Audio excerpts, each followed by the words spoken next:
आप देखें अम्बेडकर निवासी एक कलाकार जो की आवाज अम्बेडकर परिवार टीवी को लाइक अम्बेडकर परिवार। और हमारे बीच में एक जो है तिलक नगर विधानसभा 29 के प्रत्याशी रहे हैं अशोक कुमार गौतम जी, जो कि इन्होंने बहुत अच्छा रिजल्ट नहीं, लेकिन तब भी रिजल्ट जो इनका है चौंकाने वाला, क्योंकि 400 प्लस वोट जो है इन्होंने शेरों के बीच में शेर की दहाड़ की तरह इन्होंने वहां पे प्रचार किया। और इनका प्रचार आप सोशल मीडिया पे देखे होंगे, कई यूट्यूब चैनलों पे देखे होंगे। जिस तरीके से मानव काशीराम साहब साइकिल से लेकर के प्रचार करते थे, जनता को जगाने का, हमके बहुजन समाज को जगाने के, उसी तरीके का सेम रोल अशोक कुमार गौतम जी ने तिलक नगर विधानसभा के अंदर इन्होंने साइकिल से प्रचार करना काम किया। तो हम इनसे बात करेंगे। तो सर, सबसे पहले मैं तो हमारे यूट्यूब में आपका स्वागत है। Thank you. तो सर, जिस तरीके से आपने साइकिल से प्रचार किया था, तो आपको ये मतलब ऐसा आइडिया कैसे आया कि इस तरीके से प्रचार करेंगे? सबसे पहले सर्वेश भाई जी, आपके चैनल को धन्यवाद। और जहाँ तक हमारे दर्शक देख रहे हैं उनको भी मैं जरूर करता हूँ।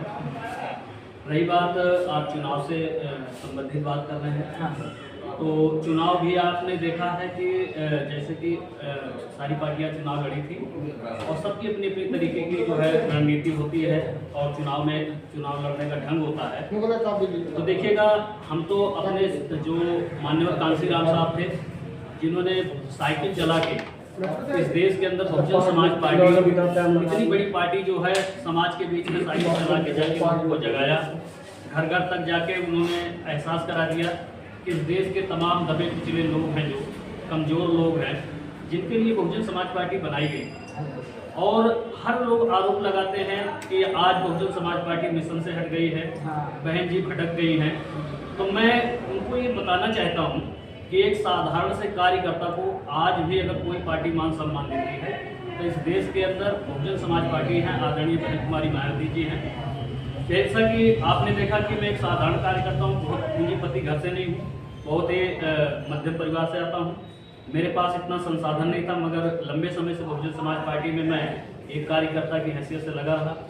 इधर जो है जो प्रदेश कमेटी थी, जो क्षेत्र कमेटी थी, मेरे कार्यशैली को देखते हुए उन्होंने बहन जी के सामने ये बात रखी। तो आदरणीय बहन कुमारी मायावती जी, उन्होंने अगर देना चाहती तो बहुत सारे लोग तिलक नगर विधानसभा पे खड़े थे कि मैं पार्टी को चंदा देना चाहता हूँ, मैं ये कर दूंगा, वो कर दूंगा।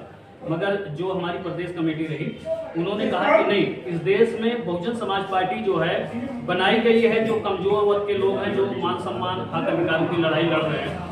तो ऐसे अगर हमारे कार्यकर्ता संघर्ष कर रहे हैं, तो उन्होंने मुझे मौका दिया। और जैसे ही मुझे मौका मिला, मुझे अपने इस पार्टी के संस्थापक श्री माननीय कांशीराम साहब की याद आई कि उन्होंने साइकिल चला के पूरे देश के अंदर अगर बहुजन समाज पार्टी को खड़ी कर सकते हैं, तो जो लोग आरोप लगाते हैं कि बहुजन समाज पार्टी केवल चुनाव के टाइम में आती है, क्षेत्र में दिखाई नहीं देती है, तो मैंने ये दिखाया कि मैं बहुत बड़ी गाड़ी मोटरसाइकिल ना करके एक साइकिल के माध्यम से मैंने ये पूरे कांग्रेस, भारतीय जनता पार्टी, आम आदमी पार्टी के पसीने छोड़ा दिए कि आज बहुजन समाज पार्टी इतनी मजबूत है, जिस साइकिल से पार्टी चलाई गई, आज उस पार्टी में अगर बहुजन समाज पार्टी का प्रत्याशी अगर साइकिल से भी चुनाव लड़ेगा तो हम आपके पसीने छुड़ा देंगे। तो सर, दिल्ली में तो आप साइकिल से जिस तरह प्रचार किए हैं, पूरा इतिहास रच दिए, क्योंकि दिल्ली में सोशल मीडिया पे हर जगह अशोक कुमार गौतम तिलक नगर विधानसभा से उन्होंने साइकिल से प्रचार किया।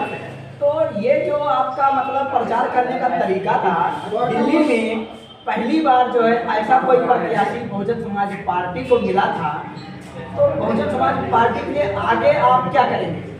देखिए, सबके अपने संसाधन हैं।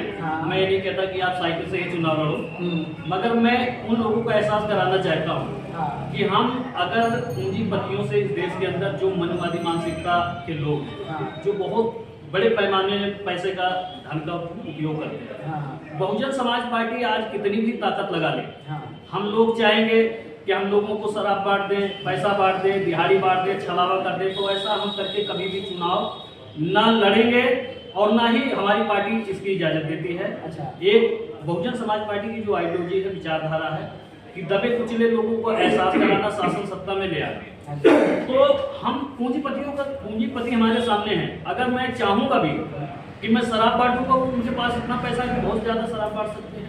अगर हम एक गाड़ी लेके चलेंगे, 10 गाड़ी लेके चलेंगे तो 100 गाड़ियाँ लगा देंगे, क्योंकि उनके पास हमारा जिनसे मुकाबला है। इस देश के धन्ना से पूंजीपति लोग हैं जो बहुत ही मजबूत है, धन बल आज हावी है, तो हम उनसे पैसे से मुकाबला नहीं कर सकते हैं। मगर बहुजन समाज पार्टी की जो विचारधारा है, जो आइडियोलॉजी है, जो बहुजन समाज पार्टी इस देश के तमाम 85% आबादी, 85 क्या, अब तो बहन जी ने सर्व समाज की पार्टी बना के पूरे देश के किसी भी जाति के व्यक्ति हों, किसी भी धर्म के व्यक्ति हों, कमजोर व्यक्ति हैं, सबको जो है बहुजन समाज पार्टी आगे बढ़ाने का काम करती है। तो इसलिए हमारा मुकाबला सिर्फ इस देश के पूंजीपतियों से है जिन्होंने गरीबों का हक अधिकार छीना है। तो हम सोसाइटी का जो हमारा माध्यम है, हम उसके माध्यम से देश के समाज के दबे कुचले 85% आबादी को एहसास दिलाना चाहते हैं कि यदि आप लोग हिस्सेदारी लेना चाहते हैं तो बहुजन समाज पार्टी एक ऐसी पार्टी है जो आपको हिस्सेदारी देगी। आपसे चलते तो एक और बात करना है। अभी हाल ही में 2-3 दिन हुआ, मतलब वीडियो वायरल हो रहा है कि राहुल गांधी कह रहे उत्तर प्रदेश में बहुजन समाज पार्टी से गठबंधन करने के लिए, और जो है चंद्रशेखर रावण कह रहे हैं कि मैं बहन जी के पास कॉल किया हूँ, मेरी बात हुआ है, हमें टाइम मिला उनसे बात मतलब मिलने के लिए। तो ये कहाँ तक की सच्चाई है? देखिए, ये बहुत अच्छी बात है जो आज कल कुछ कांग्रेस और भारतीय जनता पार्टी या जितनी भी मनुवादी पार्टियां इस देश के अंदर बहुजन समाज पार्टी की जो राष्ट्रीय अध्यक्ष है बहन कुमारी मायावती जी को ऊपर आरोप लगाते हैं कि हम लोग जाते हैं तो हमें पार्टी स्वीकार नहीं करती। अगर इतने ही ईमानदार हैं कि हम बहुजन समाज पार्टी के अंदर हम जो इस पार्टी का उद्देश्य है, जो सपना है दबे कुचलों को आगे बढ़ाने के लिए लड़ाई हम लड़ना चाहते हैं, तो किस लालच में पड़े हो, उसी के लालच में हो, विधायकी की टिकट चाहिए, सांसदी की टिकट चाहिए, या तुम्हें कोई पद चाहिए। हम कहते हैं हमारी पार्टी के अंदर ऐसे तमाम आपको वर्कर मिल जाएंगे जिनके पास पद नहीं है, कोई लालच नहीं है, और समाज के बीच में वो क्षेत्र में बिना पद के घूमते हैं। और रही बात बहन जी से मिलने की, तो बहन जी से मिलने की हमारा अपना मानना है कि बहन जी से मिलने की कोई जरूरत नहीं है। सिर्फ बहन जी ने जो हम लोगों को आदेश करती हैं, जो जिम्मेदारी देती है कि समाज में जाके लोगों को जगाओ, तो आप समाज में जाओ, जगाओ ना। क्यों बहन जी से मिलना चाहते हो आप? मगर आपको लालच है कि हम स्वार्थी किस्म के लोग, हमें टिकट मिल जाए, हमें क्या कहते हैं पार्टी बना लें, और पार्टी बना के तुम किसी चैनल के माध्यम से किसी उस पर जो है पार्टी को बदनाम करने की कोशिश कर रहे हो। चाहे उदित राज जी हो, चाहे अभी देखिएगा हाल ही में ही सारा ये हालताज में आपको देखने को मिला कि उदित राज जी अनाप शनाप अनर्गल बातें कर रहे हैं। और जैसे ही पार्टी जब आगे बढ़ती है, जब ऐसे बरसाती मेढक कूद पड़ते हैं। अब देखते ही देखते अभी समय नहीं लगा, उसमें जो है आके चंद्रशेखर जी एक जो है कई फर्जी चैनल के सामने बैठ के हम प्रदेश में फोन लगा रहे हैं, स्टेट ऑफिस में लगा रहे हैं, बहन जी से मिलना। अरे तुम बहन जी से क्यों मिलना चाहते हो? यहाँ बीएसपी में पूरे प्रदेश के अंदर आपको विधानसभा अध्यक्ष मिल जाएंगे, जिला अध्यक्ष मिल जाएंगे, आप उनसे मिलिए, अपनी बात रखिए। और आपको अगर लालच नहीं है तो आप एक साधारण से कार्यकर्ता अपनी पार्टी को खत्म करके अपनी स्वार्थ अपने पार्टी में सेवा करिए, और कंटिन्यू आप लगे रहिए कि हमें कोई टिकट नहीं चाहिए, हमें कोई पार्टी की जरूरत नहीं, साधारण कार्यकर्ता बन के हम बहन इस मिशन को बढ़ाना चाहते हैं। बहन जी कितना दिन रोक लेंगी आपको झंडे उठाने के लिए मना करेंगे, मगर तुम्हारा मुंह तो नहीं बंद कर सकती। हजारों लोग जो है लगे हैं, जो क्षेत्र में जाते हैं, बहन जी की चर्चा करते हैं, बहन जी किसको मना कर रही है?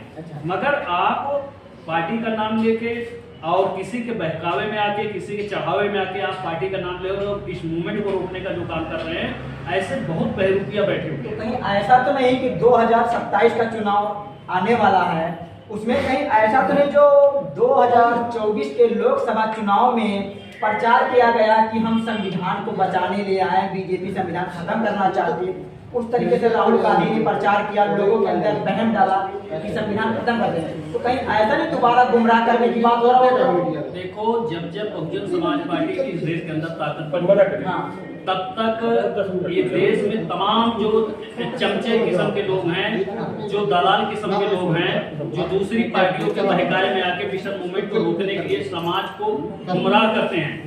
नहीं तो हम तो सब बार बार कह रहे हैं, अब बहुजन समाज पार्टी जैसे ही इस देश के अंदर थोड़ी मजबूती से बढ़ती है, जब तो ये कांग्रेस के लोग और अन्य पार्टी के लोग, समाजवादी पार्टी के लोग, ये लोग जो है ऐसे ऐसे लोगों को सामने निकालते हैं, अनाप शनाप जो है वो लोग बात करते हैं, समाज को गुमराह करते हैं। मगर आज बहुजन समाज के लोगों को असली और नकली चेहरों को समझ में आने लगा है। इस देश के तमाम जो जनता है वो समझने लगी है कि कौन नकली है कौन असली है। तो चाहे उदित राज जी हो, चाहे चंद्रशेखर जी हो, मैं उनसे अपील करता हूं कि ज्यादा दिन तक आप समाज को धोखा नहीं दे पाएंगे। और जैसे जैसे समाज में जागरूकता आएगी वो आपसे सवाल करेंगे कि जब इस देश के अंदर मूवमेंट चल रहा था तो आपको पार्टी बनाने की क्या जरूरत पड़ी। और उदित राज जैसे कभी बीजेपी में जाते हैं, कभी कांग्रेस में जाते हैं, जब आपकी वहाँ पे आज़ादी ही नहीं है। तुम अभी आम आदमी में राजेंद्र पाल गौतम साहब थे, उन्होंने 22 प्रतिज्ञाएं जो है जैसे ही उन्होंने पढ़ी थी तो केजरीवाल साहब ने पार्टी से बाहर निकाल दिया। आज जितने हमारे धुरंधर कांग्रेस और भारतीय जनता पार्टी के बीच में जो है पार्लियामेंट में चुन के जा रहे हैं, उनसे पूछो कि वो गूंगे बहरे कहाँ हैं। चलिए ठीक, आपसे बात करने के लिए सर बहुत बढ़िया, धन्यवाद। चलते चलते मैं एक बात और कहूँगा अपने साथियों के यूट्यूबरों को, क्योंकि जो है हमारे गांव यानी बस्ती जिले कई जिलों से हमारे पास फोन आया था कि जो दिल्ली में साइकिल से जो प्रचार कर रहे थे, जो प्रत्याशी थे, उनका एक बार इंटरव्यू जरूर लीजिए। तो मैं दोस्तों आप लोगों को पहचान कराना चाहती हूँ, यही वो प्रत्याशी हैं जो बहुजन समाज के बहुत जुझारू प्रत्याशी, बहुत अच्छे प्रत्याशी हैं।